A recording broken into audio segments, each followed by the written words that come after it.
and welcome to Nocturnal Transmissions, the fortnightly podcast that brings you dark tales, both old and new, performed by your humble narrator, Kristin Holland. This episode's story centers on the now outlawed practice of sokushinbitsu, or self-mummification, as was practiced by certain Japanese Shingon monks many years ago. You're probably thinking, that's a bit of a dry topic. Well, we shall see, gentle listener. We shall see. Nocturnal Transmissions is proud to present The Tended Field of Eido Yamata by Jon Michael Kelley.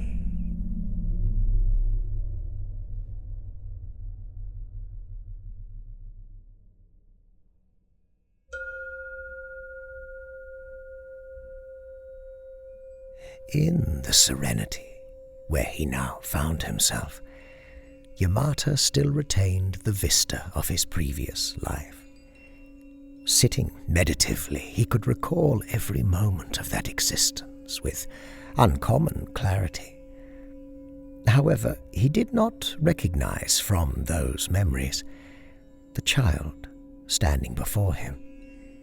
A girl of obvious Japanese descent, about 8 years old, wearing a simple knee-length white dress that seemed remarkably clean and bright, given that her bare legs and feet were black with dirt.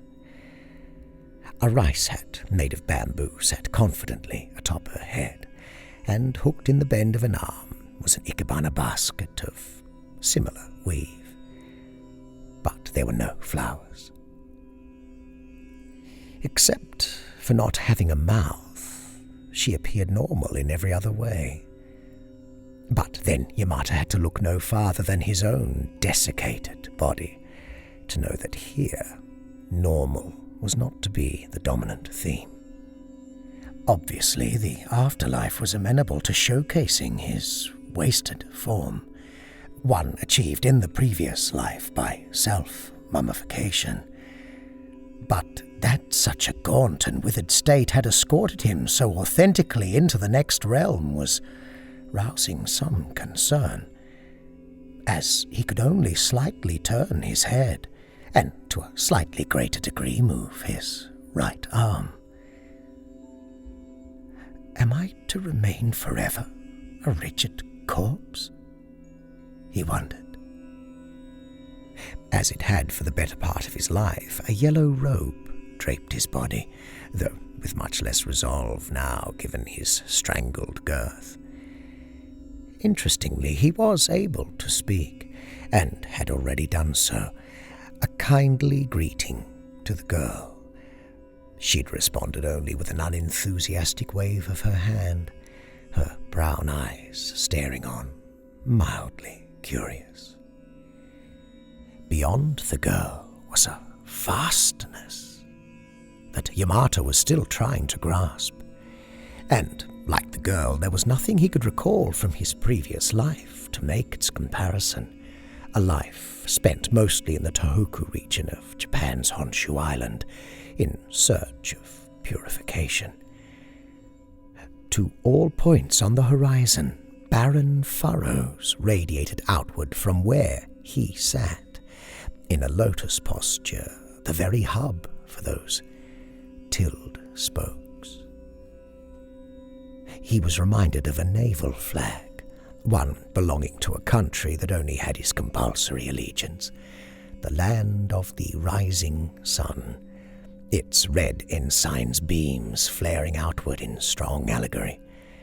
And similar intentions were at work here, he suspected, as neither from the east nor west did this sunrise, but instead beat down relentlessly from a perpetual noon. although his time here was, in the vaguest sense, relatively new, he felt he was already appreciating the ageless tropes for enlightenment. The atmosphere was leaden with quietude, as if becalmed eons ago by some great inhalation, and since petrified while waiting for the ensuing release. Once here, Yamata had intuited an acceleration of awareness, not the passing of time, although there were sequential aspects to the construct, but rather a kind of hastened shedding, a sloughing of absolutes and things now obsolete, receding away like dreams do upon awakening. And very much like dreams, those references slipped no further than the periphery of his erstwhile life, lingering there, close by and ready should they be called upon to offer up sobering testimonials, witnesses to a world that was more devoted to the conservation of falsehoods than to their dismantling. That hell was eternal was just one of those. That death was the end of learning and bettering oneself, another. No fires burned hotter than those of the physical world. The fires of greed, lust, anger, hatred, sickness. Heaven, he believed, was anywhere such conflagrations had been doused. Not so unlike his previous journey, the one he would begin from here would be chaperoned by contemplation. He would be careful of being too prideful, and to always remember that it was never about what life had denied him, but rather what he had denied life. Yamata considered again his permanent seat, his cadaverousness, the hushed girl, the vast field stretching in all directions. A field unproductive yet, aside from the growing anticipation, and that fixed ceiling of sunshine. On a profound level, Yamata accepted the unfailing brightness as obligatory to the venue, for the most crucial lessons were often the most evasive, and to achieve their understanding required keeping any and all shadows squarely underfoot. That, or the enduring sunshine, was simply there to nourish what was clearly an imminent crop of inestimable scope and aspirations. In what was without doubt a land of extended metaphor, he considered a myriad of interpretations, from the obvious to the abstruse. Upon those very thoughts, the little girl stepped closer and tipped her basket to allow him to see its contents. Only a few remained of what appeared to be some kind of seed. With much effort he tilted his head and beyond her looked again upon the rose, this time focusing on proximity rather than distance. He saw her footprints, deep and purposeful, marching along the soft trenches. Even closer he saw the tiny indentations where her finger had pushed seeds into the soil, and he could see that her impressions weren't just localized, but disappeared into the staggering distance, toward a horizon not teetering upon the curvature of a round world, but poised securely upon the blaring infiniteness of a flat one. A determined girl.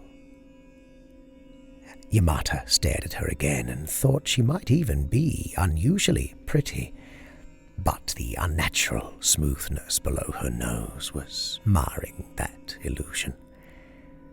When, having first seen the mouthless girl, Yamata thought of her as stage dressing to his soliloquy, a caricature of quiet innocence, a projection perhaps of his immaturity in this new place.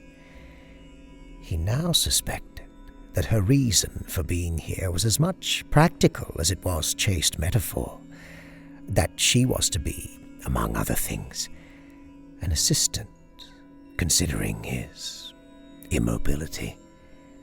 A less liberated person might have called it servitude, but Yamata saw the potential for a collaboration, though he was yet unclear as to what his reciprocal role might be, and that she might be able to read his thoughts wasn't entirely accurate, as he believed her to be, to some degree, the very extension of them, of his mind, his duality.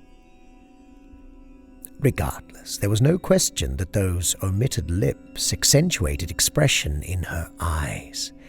She was smiling in her agrarian achievement. He smiled back, then impulsively wondered, does her white dress suggest virtue, purity? Or is it to represent the absence of beguiling colour? After all, beyond the gold tint of his robe, there was only a monotonous blend of bucolic hues. Abruptly, the girl gave a sighing motion with her shoulders, slowly shook her head, then began walking a tight circle, eyes down and focused on her dirty feet. Watching the demonstration, Yamata was struck with the notion that she was communicating her annoyance with him. Have I become tedious with my musings? He wondered. That it is not truth I am chasing, but my own tail instead. If she agreed with these thoughts, she gave no sign. Finally, he said to her, giving into the assumption that you have no name, even if you could speak it, I shall call you Uekia. Upon hearing the word, the girl looked up and nodded to the unfailing field, accepting her new title, gardener. Then she lowered her eyes once more and resumed etching a tight circle into the loamy soil. Again, considering the girl's inability at speech, Yamata recalled a quote from Lao Tzu, the founder of Taoism, and wondered if she was the exemplar for such wisdom. He who knows does not speak. He who speaks does not know.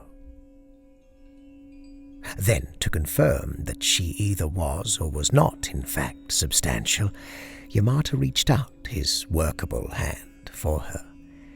Stiffly, she stopped going round and round and regarded the gesture with narrow eyes, then slowly shook her head, as if to say, that was not appropriate. Why? He wondered. Am I being reminded that a thing's authenticity doesn't necessarily lie in its solidness? Or was there still lingering within him a tactile need, one not quite disassociated yet from his former self? Then there was sudden growth in the field. Already the girl was bent over and studying the nearest sprout, one that vaguely resembled an asparagus spear, no larger than his littlest finger. A reaffirming sign that this was going to be a harvest most different from any other. Still bent over, hands on her knees, Uekia turned her attention to him, where triumph could not insinuate itself in a smile, so it sparkled doubly in her eyes. From behind him came once again the tinkling of a bell, a declarative echo, a reminder, perhaps, of his resolve to achieve Sokushimbitsu. the practice of reaching for ultimate austerity and enlightenment through a most ambitious art of physical punishment. Self-mummification. For a Shingon Buddhist, it was an enduring commitment. For many years, the devoted monk would practice Nyujo, adhering to elaborate regimes of meditations, physical activities that stripped the body of fat, and an exclusive diet of salt, pine bark, nuts, seeds, roots, and urushi tea. This tea was especially significant.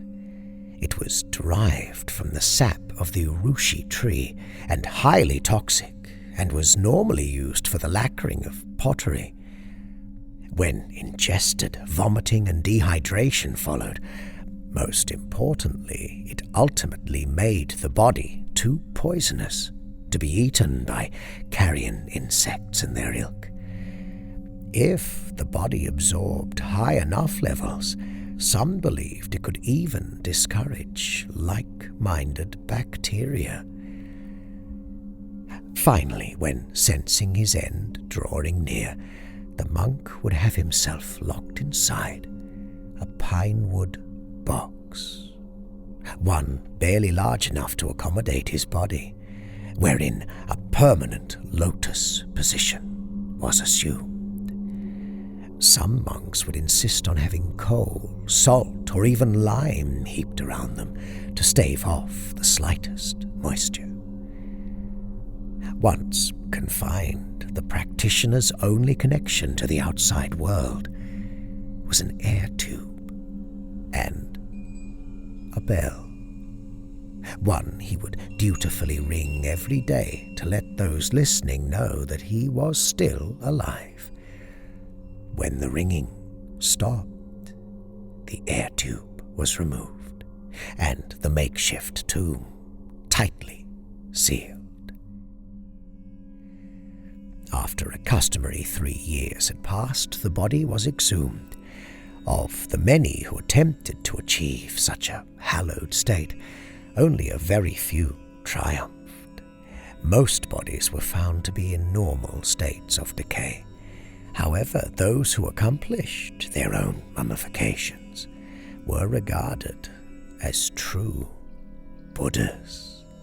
Highly revered, they were placed into the temples for viewing. For their tremendous spirit and devotion, admiration was still paid to those who failed in their endeavors. But for Yamata especially, that was modest esteem, and certainly not the sort he had hoped to gain. Yukiya had dropped her basket and, arms dangling at her sides, was now staring intently at something behind him. And by the tilt of her gaze, that something was looming from a great height. Her awe was absolute. Had she the proper hinges, Yamata thought, she would have been left slack-jawed. He then became both exhilarated and frightened. What could exist among these rural and most modest trappings to provoke such veneration? If he were prone to such expectations, he might have believed she was beholding a god. That she was witnessing a massive thunderhead instead was the likelier explanation. After all, from a parched point of view, threatening rain clouds could easily provoke the same respect as any passing deity. Moisture. Yes, it would be the remaining ingredient needed to placate the construct's agricultural objective. Being unable to turn his head fully to either side, Yamata's visual range was limited, thus leaving the matter most tantalizing. Yet another clue that the lessons here would not be easily learned. After what may have been a mere moment, or the passing of centuries. The girl reached down and retrieved her basket, her wonderment either spent or the spectacle having finally retreated. Another burst of growth in the rose, producing what now appeared a more recognizable plant. Although still spindly and emaciated, the stalks were more pronounced, and now home to little brown offshoots that were unmistakably leaves, semi-translucent in their infancy, a quality that he found to be strangely reminiscent, but of what he couldn't yet say. Whatever relevance this germination had to the setting remained unclear. Yamata continued to employ his wisdom, always mindful that this was by its very nature a land of illusion. Yamata again reached out for the girl, his compulsion growing fierce. This time Yuakia wheeled and violently slapped his hand away, nearly breaking off the first two fingers. With utter disbelief, Yamata stared at those digits, both dangling now on withered tendons and pointing obliquely, if not forebodingly, to the ground. The pain was sudden and intense, and disconcerting. He had not anticipated there to be such measurable discomfort beyond physical life. But he did not react instinctively and withdraw his arm. Instead, he left it out there for her to see, a testament to her brashness, to her insolence. With something akin to compassion, Yuakia's eyes softened. Then she made her way to the closest plant and began plucking its leaves, placing each one carefully into her basket. As Yamata watched, his curiosity grew into trepidation as he realized that those leaves were the same color and texture as his dried, wrinkled skin. After having gathered only a few, Yuakia stepped up to his extended arm and began carefully applying the leaves to his broken fingers, bringing them back together at their fractures, then wrapping and gently rubbing the new tissue into place, manipulating and massaging it until it was indistinguishable from his own layering. When she was through, she turned his hand this way and that, regarding her accomplishments with satisfaction. Yamata flexed his fingers and found them restored to their original, albeit intransigent state. But any appreciation of Yuakia's handiwork was quickly dissolving, melting into an anxiety unlike any he had ever known, confirming that the most profound realizations were often the most unsettling. Within the rose, there was yet again another acceleration of growth, this time even more telling, as a small, whitish bulb had become evident at the top of every stalk, each of those now taller by another 8 inches and with heartier girth. Are they the rudiments of a flower? Yamata wondered of the spheres, burgeoning fruit, or are they the beginnings of something I dare not try to imagine? His determined outlook, he realized, was growing dim. A dread had begun building in the thick atmosphere, but there was no beating heart to accompany it to crescendo.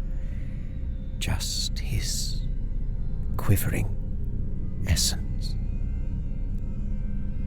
And still the plants grew, now 4 feet high, their bulbs even whiter and plumper, within which a restlessness festered.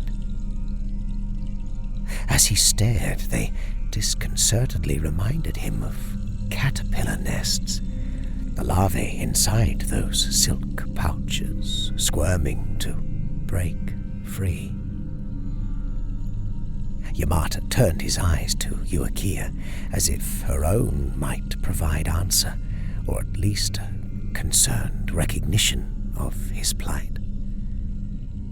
He balled his right hand as best he could, and vehemently condemned her speechlessness. "Are you to remain forever silent, or must I say just the right thing, ask just the right question to elicit a response?" But her attention had once again been drawn to something behind him. Something gargantuan. It was then that Yamata noticed that something had gone missing from the construct. He searched his restricted view frantically.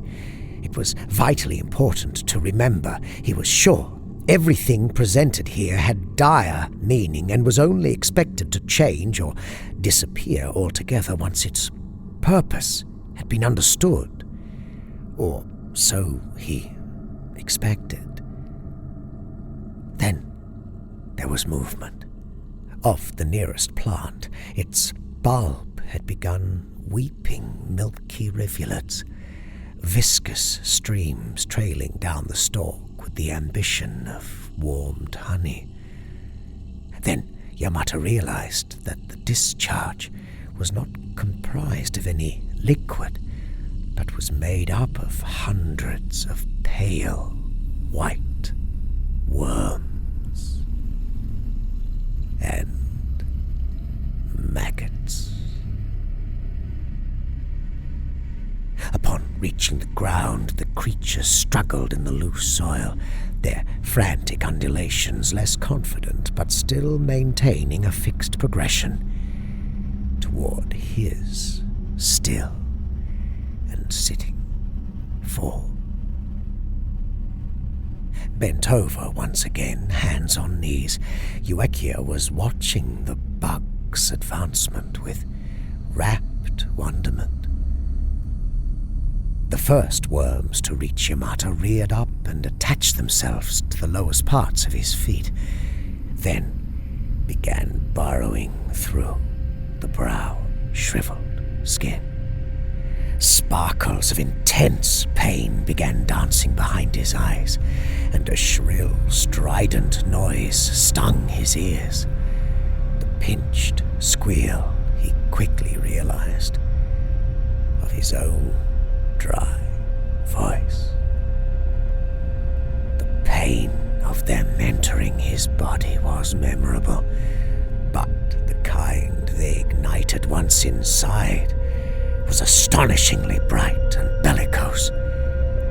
A feast not had on mere shriveled bone and muscle, he feared, but upon a profound and everlasting food source.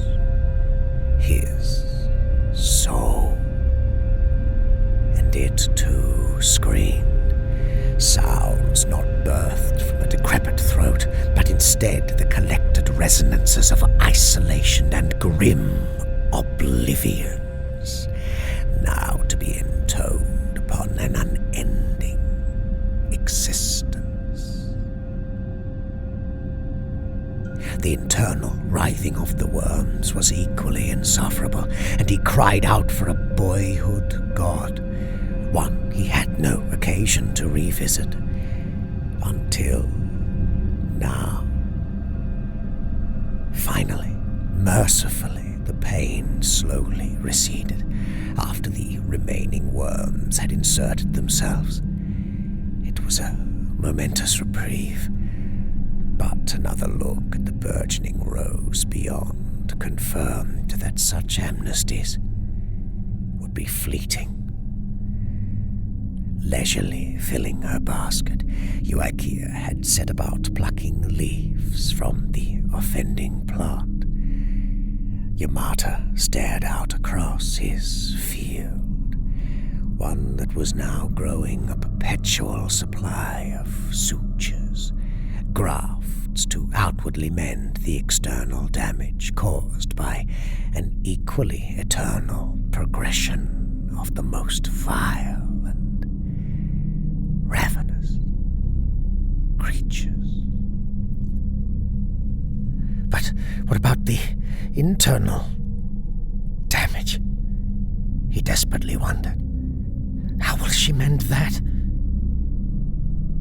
Yuakia was now kneeling before him, massaging the leaves onto the chewed holes in his feet, restoring the dead tissue. When finished, she went back to staring at the anomaly behind him. Yamata prayed that the girl was in fact witnessing a storm, prayed for a deluge to drown the crawling masses, for lightning to scorch them thoroughly, then let typhoon winds scatter their seared remains across the farthest reaches of this perpetuity. Prayed for any blight that would dissuade his punishment. Once his great profundity did not abide the generic concepts of an eternal and tortuous perdition. Now he was being forced to reconsider. Ironically, what remained intact of his fracturing philosophy was the reverberation of his most insightful expression. That it wasn't about what life had denied him, but what he had denied life. And life, it was being made very clear, was not going to be denied him. Despite his most sincere, consecrated motivations, he had accelerated his own death and thereby corrupted those intentions. To tear away the shiny tinsel of devotion revealed the harsher truth of a prideful suicide. But his biggest sin of all was saturating his body with urushi tea. Having done so, he had denied the carrion eaters their due, had disallowed the natural progression of things, and had done so vainly and with utter disregard for consequence. The bulb of the second closest plant had opened, releasing its own white, undulant stream. Yamata looked beyond the advancing worms and out upon the incalculable vastness, and within that silent horror was revealed the thing that had gone missing. The bell. It was no longer being rung, and on some instinctual level, that awakened in him a fear more primal than the worms themselves. Yuakia's growing devotion to the unseen thing behind him was inviting its own species of fear. Her wide brown eyes had assumed a tragically revering expression, and Yamata was now on the brink of admitting that no less than a god could warrant such reverence. But what sort of god?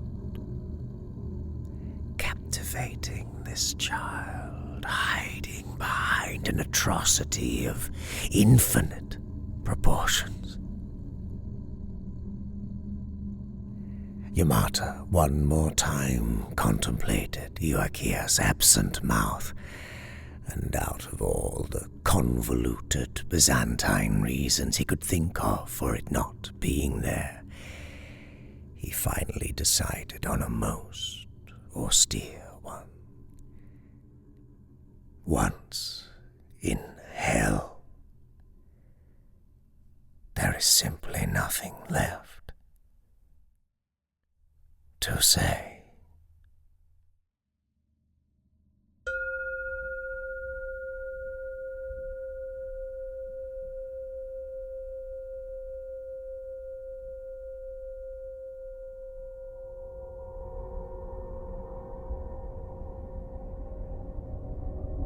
The Tended Field of Eido Yamata by Jon Michael Kelley.